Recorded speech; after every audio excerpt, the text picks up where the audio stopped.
Welcome to Inspiring People and Places, where we interview national leaders in the architectural, engineering, construction, and development industry in an effort to educate, innovate, and inspire industry professionals to disrupt the status quo, improve their project teams, and steward public and private investments more effectively. I'm your host, BJ Kramer, President and CEO of MCFA. Allow me to introduce today's guest. Welcome back to another episode of Inspiring People and Places, everybody. Today's guests, that's right, plural. This is going to be a fun one. I would like to welcome back to the show Michael Fuhrman, founder of MCFA, and Brian Pieplow, Chief Project Development Officer. We are here to discuss some exciting new project that's been going on in the background at MCFA. These two gentlemen wrote their first book. Welcome to the show, guys. Thanks for having us. Thank you. Yep. Excited to dig in. For those that we're actually videotaping this one, this is a little different. We're in a studio. So for those that can see, Make No Little Plans, a planning as project development approach to building infrastructure. Michael Fuhrman and Brian Pieplow. Talk to us about the title. Well, look, it's, an inspiration to me since I've been a planner for over, good grief, 30, 35 years, is Daniel Burnham, right? Daniel Burnham is, basically the father of city planning. And his whole thing was make no small plans, which translate, go big or go home. And so again, we wanted to touch on in the book some stories throughout our careers that when people thought big, when people acted big things happen, good things happen. I love it. And then how about what are these bridges that we have on the cover? So, excellent question. The bridges are basically the story of James A. Roebling, a civil engineer, most famously known for the Brooklyn Bridge as the designer and his company. And what a lot of people don't recognize is that it actually started with his consulting work for the Covington and Cincinnati Bridge Company on the James A. Roebling Bridge crossing there, which was actually built some 20 years before the Brooklyn Bridge. So, and there he did, again, make no little plans. He did an evaluation, a study. One of the challenges he had is the original design had a pier right in the center of the river, which is not great for navigation. And that's where he came up with the suspension bridge concept with ClearSpan. At that time, it was the largest ClearSpan in the world, Cincinnati Bridge. And so that's kind of our inspiration is like big projects and big outcomes start with small plans and grow and evolve. And the subtitle of, again, planning as project development is really, it's a core belief that Michael and I know BJ, you hold as well. So we don't do planning for planning's sake, but really to get outcomes, to get projects built, to be good steward of public infrastructure dollars and get results that last, i.e. the two bridges that are still in service today and still vital to the economies and people and neighborhoods in New York and Cincinnati. Awesome. I love it. We're going to dig in, but before we go further, nobody or not everybody has listened to you guys' individual shows. So let's give everybody kind of the thumbnail on your careers, starting with Michael. Well, I started, and this is an important, for the backstory of really what's got in my career in customer service and planning. I started my first job through college, put myself through college as a bellman in the hotel industry, and became a planner when I was 23 and served in Vista Volunteer in Service to America, worked for the city of Altoona, worked for very large AE firms and energy firms, and started MCFA over 20 years ago. But again, being involved in big projects with big leaders who had big ideas and executed. Awesome. Bri? So my journey into interest in planning really started in second grade in a social studies class in 1960 something or other. We were watching a city, basically a video, or at that time a movie, on the new towns of Columbia and Reston, Virginia. And I thought that was pretty cool. You could start from scratch and kind of design and lay out kind of an ideal place to inspiring people and places for people to live, work, and play. I started drawing cities on paper. I was one of those engineers engineering, geeky, nerdy kids and all that from that point on, but went to school in planning school in the University of Cincinnati. So actually walked across the James R. Roebling Bridge and got the lecture on how, that was a trial. And from there on, just have worked in public and private sectors, big AE firms, and known Michael since at least the early 2000s. And we've been fun partners ever since. And the thing that we hold in common is we're fascinated and curious with how things got done. Yeah. Done right or done not so right. So it's important to understand that God has guided us throughout our career. Like, how'd that happen? Why'd this go down? Or why didn't something happen? And how could have something have happened? So I feel that a lot of people know what a lawyer is. They know what an engineer is. They know what an architect is. Planning is one of these professions that I don't think is talked about a lot. So for those that might not know what an urban planner or a planner is, give us a little lesson. It's a little bit of everything. You're a little bit of an architect. You're a little bit of an engineer. You're a little bit of a psychiatrist. You're a little bit of an economist. You're a little bit of a venture capitalist. You're a little bit of everything from a wide span of professions, and bring it home to actually getting things built. So when you see things like a bridge or a road or a building, it all started with a plan and an idea and a notion. So I've always tried to translate it to real estate development, but for public infrastructure or public development. So to your point, like a real estate developer, there's a vision, there's a site, there's some architecture, there's some finance. In a public infrastructure project, you've got all of that plus public policy, and approvals, kind of economic development, regulatory issues, politicians, which are always entertaining. Yeah. All right. So I have a minefield to navigate, which I know you're going to get to as far as precepts. So I think the question that everybody has to answer when you write a book is, who did you write this book for? Excellent question. So really, Michael was really alluding to, there's sort of three main audiences for the book. The first is really those agency leaders and champions, and trying to really make them champions and stewards, they're of getting things done and really motivated, because it takes a lot. If you're in a public agency, you deal with a lot of bureaucracy, you deal with a lot of politics, you deal with a lot of, outside influence and noise. And we have examples and suggestions on how to help navigate through that, to get done what needs to be done, and really take pride in that. But another key audience, that Michael and I, as we're later in our careers, is really young professionals coming up, to really help them understand the importance of critical thinking, creativity, and that, the how yes, which is an MCFA mantra kind of attitude, how can we get this done, and there are tools and techniques in the book that describe that. And there's our Discover, Navigate, Accelerate process we kind of detail, and there's a companion workbook that's going to be available with this book as well, to help people through that process. And finally, I think the third audience is just general people who are interested in, how did that happen? As Michael said, how did this get done? How did, what needed to take place? And BJ, as you know, there's case studies in the book of a variety of project types that are very, very interesting, that but for intentionally using planning as project development and critical problem solving, they wouldn't have happened. Yeah.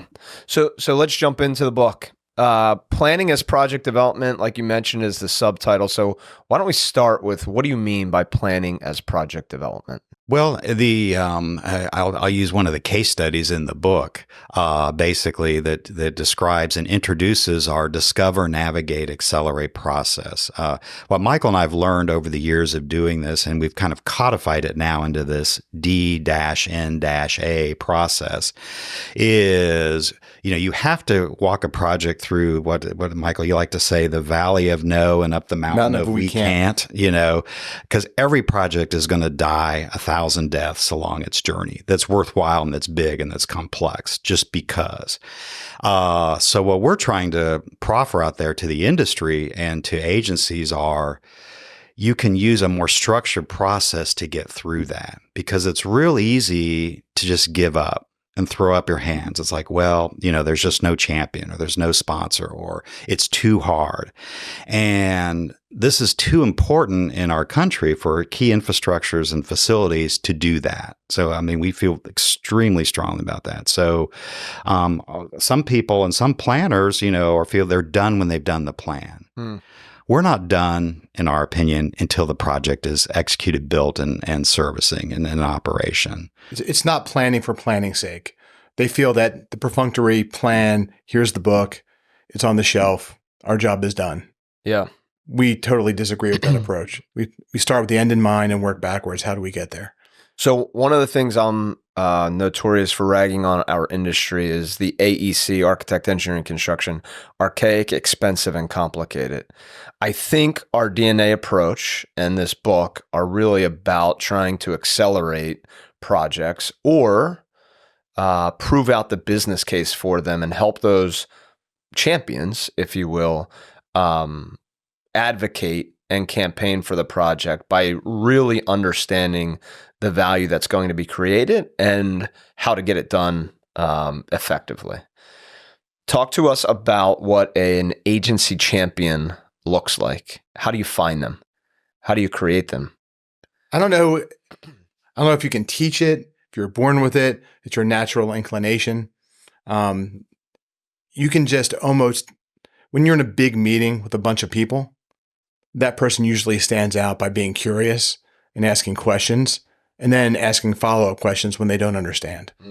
You can just tell, right? They have the it. Because again, when you ask a follow-up question, it shows that you're listening. I'm not going to let you off the hook with they've got the it.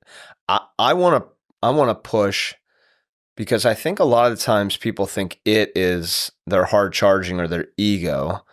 I think that champions are actually the opposite. They are so focused on the mission and the organization's success that they're really just about getting the job done. And they're usually, at least in our experience, the ones that aren't the loudest. They just have the most perseverance and they have the most passion for getting right done. Getting right, that's key. Getting right done. But again, they get there by asking questions, but not like an obnoxious question. Yeah. A lot of times folks in meetings, and you've seen this for forever, they will just throw why we can't do something. Why we can't do something. This is impossible. We've never done it this way. Yeah. Where the agency champion will just, how could I get this done? Because again, he's thinking about the mission and working backwards. So it's almost like working backwards. We wind up being kindred spirits. Yeah. So Beej, we talk in the book of some of the case studies about some common factors of agency champions and how you can become an agency champion. Because again, this book is really trying to help the industry and agencies get to that next level of achievement. Nothing would thrill us more than everybody doing a DNA process and taking that attitude and approach, because, with major infrastructure bills, with major initiatives, with major crises facing our country, and particularly in infrastructure conditions, we've got to do better. We have to get things done, and we have to get things done better, cheaper, faster. And you can't do that without the champions, at the agency, somebody really driving the train. So, I know you and I like the servant leader model, and I think an agency champion really kind of embraces that servant leader. They're really there to help get things done. It's not about their ego. It's about those they're serving. And, one of the reasons we work primarily in the public infrastructure and facilities and military space and the Veterans Administration is it's all about serving those constituencies, those users, those end users, those customers, those agencies. So, I think, people that are aligned with that mission of service, are really good candidates for agency champions. Awesome. Inspiring People and Places is brought to you by MCFA. MCFA is a CVE-verified, service-disabled, veteran-owned small business. At MCFA, our why is to inspire people and places through project leadership. We provide planning, strategy, program management, and construction management support services to a wide variety of public and private sector clients. Any case study stand out that's really brings the process and the purpose of the book to life?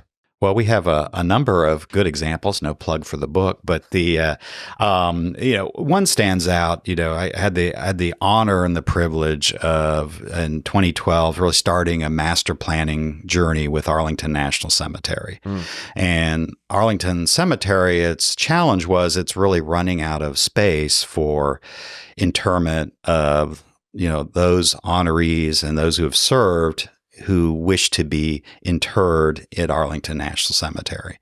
And the executive director at the time, who was brought in, she was brought in to right-side the ship. This was after some of the congressional inquiries and other things that went on, basically said, it's time to really, what's our future vision? We're coming up in 2065 on the 200th anniversary of Arlington National Cemetery.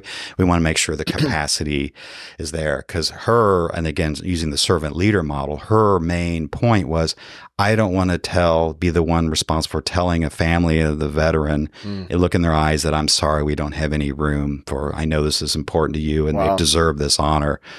But we go through a number of the iterations and gyrations that how we got everything done, maximize the space. There were a lot of hurdles, again, a lot of challenges. Literally it took an act of Congress, in the National Defense Appropriations Act of 2017. And can you tell us more about that? Sure. Well, fortunately, we had the ear of Senator John McCain, who was the chair of the Armed Services Committee at that time, and champion, and a very much of an agency champion, obviously for veteran causes, of course. Literally, he had to get written into the National Defense Appropriations Act, the Army's ability to acquire land from, in this case, Arlington County, to be able to take a road, move utilities, and be able to allow for, and now it's up to 42 acres of contiguous land being added to the cemetery, which is a huge increase in the land because the cemetery was basically landlocked. And, we had to do that because there were just obstacles along the way and people entrenched in positions and didn't want to give up and land. And so they were looking at their own self-interest versus the interest of the nation and the veterans. So it literally took a leader like John McCain to say, no, this is so important that, we're going to give you the authority and the ability to do that. So project is now all under construction today. Anybody who is that drives by essentially the cemetery, eminent domain by the federal government? What is essentially it is, and the government has those powers, but they were specifically enumerated in the NDA and the National Defense Appropriations Act 2017. So, and it literally took that, and we tried doing the collaborative approach and just getting stonewalled, frankly, the team, the Army and us on the design team. But no, we got it done, and at the end of the day, that's what all the case studies in the book are about. We had examples of, a master planner at one military base, would always start every meeting, I've been against this project from the beginning. It's like, that's not a champion. But the one thing that champions have in common is they don't fall down when they hear the word no. They work around, they work through, they work above, they work below. Sure, a project does die, I like to say 7 times before it goes. But you have to be able to take that punch in the gut. And they do it with a smile. And they all find another way. Well, this door is closed. Let's try this door. Right. This door is closed. Let's try this tunnel. Let's take it. Whatever we have to do, working with the mission in mind. How do I meet the mission requirements? How do I get this job done? How do I get there? And again, it's very difficult. And look, we have interesting days, and you guys have been around me for a long time when I rant and rave about projects dying and then being alive. Get the 5 phone calls a day. That misery, but you get there. But the champion is with you every step of the way, willing to fight, willing to make the extra phone call, willing to work on Saturday, working to work, go to a meeting at 7:30 at night. The willingness to actually drive the mission is really incredible. And that's what everyone has had in common, for the folks we highlighted in the book. All right, we're not going to get political, but it is election season, and infrastructure is constantly a public policy topic that I don't know that it ever gets enough attention. You talked about the time is now. We've heard about the Infrastructure Investment and Jobs Act from the Biden administration. We're likely to hear some kind of continued investment in infrastructure. Why is the time now for the average Joe that's not in our industry, that, maybe they're looking to better understand public infrastructure investment and why it's critical. Why is the time now for this book? Well, you can look at it from just a business case or economic perspective, quality of life perspective, community connectivity. I mean, there's so many perspectives, but even just basic economics. When the Key Bridge was struck, fell down in Baltimore. Yep. The impacts daily economic of, just even the port being shut down, people out of jobs, commerce not flowing, that I can't remember what the statistic, but it's, some huge percentage of automobiles that are imported to the U.S. go through the port of Baltimore. When that is shut down for 2 weeks, 3 weeks, big, devastating, big impacts. Well, and especially people are concerned about inflation and costs and supply chain.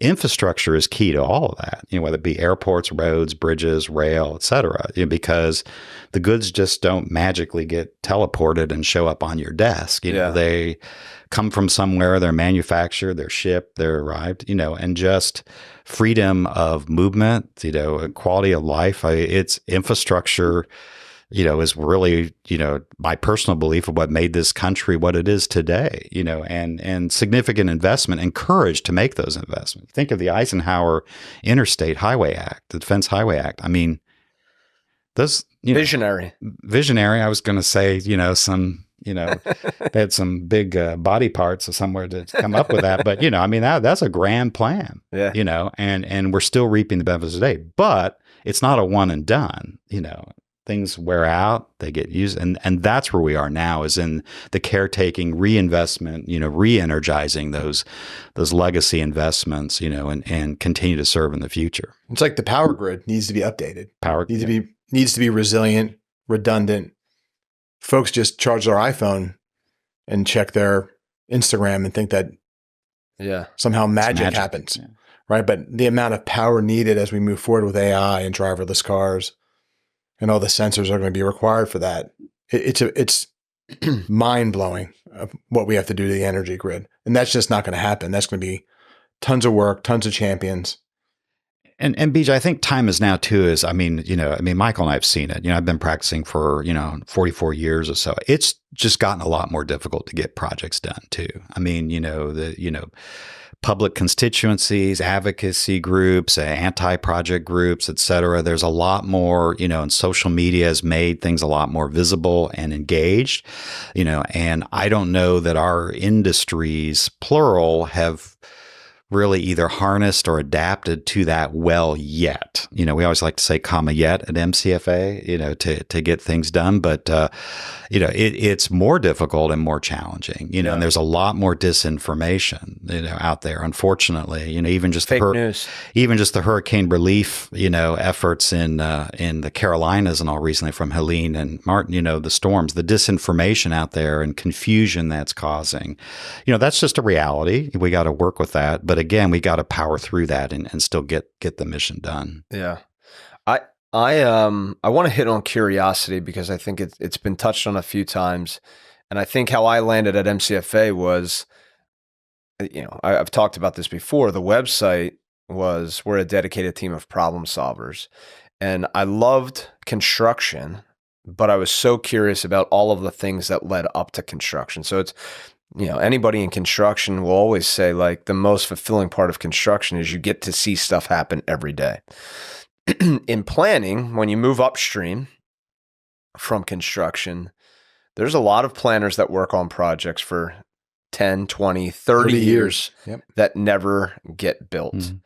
Mm-hmm. Where did your guys' curiosity for the built environment come from? And how do you think you've been so lucky to be on projects that got built? That's a great question. I think I'll start with, we've been both of us have been fortunate for things that have gotten built above the norm.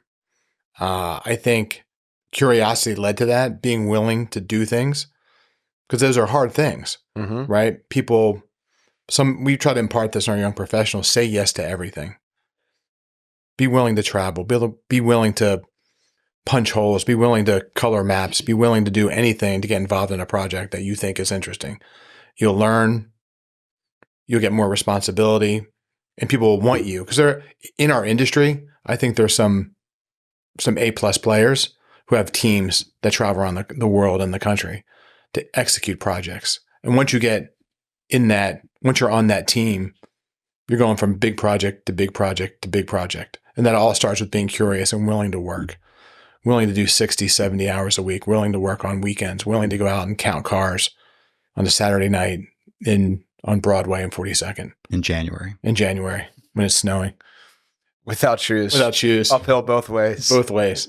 Well, and just personally, I mean, my family were a lot of engineers and backgrounds. I mean, my grandmother soldered the circuit boards on the Saturn V rocket booster for Boeing in Louisiana in the 60s, and talk about a program, a can-do, cooperation between agencies and industry and all. The Apollo space program, was an excellent example. Yeah. A lot of money invested, but, money that resulted in, real achievements. And my dad was an electrical engineer and in the Air Force. And, so that curiosity and building things and getting things done, I was just exposed to at an early age. And I physically like to build things. I still like home improvement projects and, taking a vision and constructing it. So yeah. It's an innate curiosity still in how things work and getting things built. And my curiosity growing up in and around Atlantic City, working at Atlantic City and in and around Philadelphia, how things are the way they are, right? Just yep. Looking at Atlantic City of the casinos, then you have the exact opposite of wealth. How did it go to this way? It's an island. It's 6 blocks wide. Mm-hmm. How does this go down this way? I'm in Philadelphia. How did Society Hill, the gentrification of Society Hill during the Great Society stuff of the 60s and the gentrification, how did that happen? Just being curious and reading and understanding and meeting. We've both gone out to meet people who have done the plans and the architecture to say, okay, why'd y'all do it this way?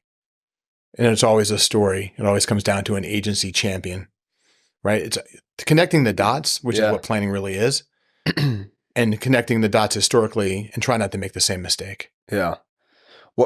The one thing I see on a lot of agency champions is they truly have, and we can go very macro back to the highway system, or you can go, it's still a big project, micro. I don't know if it's in the book or not, to the Joint Base McGuire-Dix-Lakehurst, and just seeing what a resilient installation could look like without guidance and having a vision, in our champion, Chris Archer, who's been on the show. I think, and we talk about Anthony Strelitz, who's been on the show, Sean Kidwell. These are people that they bring an entrepreneurial spirit to a public service role, and they really take the responsibility and the ownership that their job is to make it better than it is. And then they're willing to put in the 10 years of perseverance to get it there. I go back to planning as real estate development in the public market. Real estate developers, they've got financial pressures, but they also have financial upside. These public champions are doing this because it's for the greater good of the mission and the organization that they work in. What else stands out to you about, we talked about perseverance, we've talked about vision and entrepreneurial spirit. What else do these public champions have inside of them? So one thing, and particularly the folks you just mentioned, none of them are satisfied with the status quo. Mm. That just good enough is not just good enough. And they also are recognizing what's not working in their organization and really to take both a introspective review of that and including themselves as far as how they've organized, because they're leaders all in their respective organizations, and how they need to organize or reorganize for success and for getting better. In case of Chief Strelitz at the VA Long Beach, we know, he came to us actually at a conference in New Orleans for the Society of American Military Engineers. He was very unhappy with the kinds of services and problem solving he was getting from his current AEs. He wanted a different approach, a fresh approach. There was a particular problem they had been trying 20 years to get resolved and done, and nobody had taken them to that promised land. So it was an opportunity. I know, BJ, you like to preach about pain points. What are those, and how can we, again, as consultants and planners, and particularly focused on strategy, help that agency solve it? So I think that's kind of a common factor. And I think the common thing they also share is they're willing to take, like a football analogy, what the other team's willing to give them. Right. Or they're willing to hit singles. They're willing to phase a project. A lot of times where projects die, if I don't get the $1 billion program next year, I'm done. I'm over. I'm just going to go back to my cube and just kind of whittle out my career. These folks, I mean, to a person, are willing to take singles, doubles. How does this single? How do I move the runner over? Yeah. Right. How do I have third and short? And they're willing to take those small victories, which makes it easier for the gut punches. But they're willing to move forward, and they're willing to pivot. In the case of the Joint Base, to make that one of the largest employers in the state of New Jersey, and a disaster response platform for the Northeast, to be able to go off the grid for 90 days. It's a bunch of little steps. Yeah. Right? Because again, you try to do the big thing first, and that doesn't work. But now we're going to do small phases. There'll be 9 phases in this project. And then come the 9th phase, they'll be resilient for 90 days, and all of a sudden it'll be an overnight success that took 10 years to get there. Right. And they're willing to put the work in and understand they set the foundation for how this is going to go. Yeah. And we're all going to sit there when they commission the final switchgear, and oh my goodness, overnight success. All the dignitaries will be there. This is a great thing. And we'll just giggle, knowing like this started with one small project at a wastewater treatment plant. Right. All right. Let's close out. What do you hope? I want you each to individually, and then because I'm the host, I get to go last. I have some hopes for this book. What do you hope this book accomplishes, Brian? Well, 3 key things: inspire. Because as you're inspired, you'll want to take action on stuff. That they're tools and real useful allegories and lessons and techniques that anybody can take and use. And again, making no little plans and using planning as project development. And 3, just this is I think it's critical for the nation at this point in time. We've got to do better, faster, quicker, particularly on critical infrastructure for DoD, transportation agencies, the VA, et cetera. Yeah. And nobody has an abundance of funds. So you have to be good stewards of the dollars and make the dollars work the best they can for you. And that's a real hope for this book. Love it. Michael? I hope for young professionals to really grasp what we're saying. And there is a way to get things done. There is light at the end of the tunnel. It's not an oncoming train, right? We can get there. And hopefully this can inspire them to actually put their heads down and not take failure personally, and to persevere and be curious and ask a question that might change the course of a project. Because again, I like to say it starts out like an apple, but it ends like a peanut butter sandwich, but still a good meal. Yeah. Right? Don't anchor to a solution on the 3rd day of a project. And so hopefully this book, they did this way, but then it turned out this way. It's all good. My hope is it becomes mandatory reading in planning courses. I think that there's probably too few modern books on planning and public infrastructure investment. I hope this becomes part of curriculum out there and puts you guys on the maps, because what I think it's doing is it's giving to the world what I've gotten out of you guys, which is wisdom of a lot of experience and a mindset about balancing what right looks like, what right looks like, controlling the controllables, and the perseverance to, back to the quote earlier, walk through the valley of no, up the mountain of we can't, because it is what is right. So I have high hopes. I hope that public agencies become better stewards, that more public agencies get more champions because this book exists, and it lets public champions know that they feel really good about being a public servant, but they just don't feel like they can make a change. That it inspires them to realize that one public champion in every one of these projects, the guy or gal that's saying, no, I think we can figure this out, not taking no for an answer, that it inspires them to maintain perseverance, that, we need public servants. And I have some concerns for the future. And so I do hope that it inspires those junior public servants and those junior planners to make no little plans. And I got to say, I went on record, I think 2 years ago, when I was getting ready to write my book. And I was encouraging you guys to write this book. You beat me. So I'm going to, it's also inspiring me to get back to the drawing board on writing my book. So congrats, guys. Can't wait for you to launch this live at the SAME conference, Society of American Military Engineers conference in New Orleans next month. Great work, and kudos. Thanks, Beach. Thanks. Been a pleasure. All right, everybody. Hope you enjoyed. Please, if you have never shared an episode before, share this one. It's important that we get this message out. It's important that we get this book into the hands of those public servants, those public champions that can make a difference. And just like Brian said, there's a workbook coming with it. This is not about hiring MCFA. This is about making the world a better place, one plan and one project at a time. Till next time, have a great week and a great weekend. Hey, everybody. If you're enjoying this show, do us a favor and subscribe to Inspiring People and Places on iTunes, Spotify, or your favorite podcast hosting platform. We'd also greatly appreciate if you left us a review and shared this with other entrepreneurial public servants and all your friends and family in the AEC space.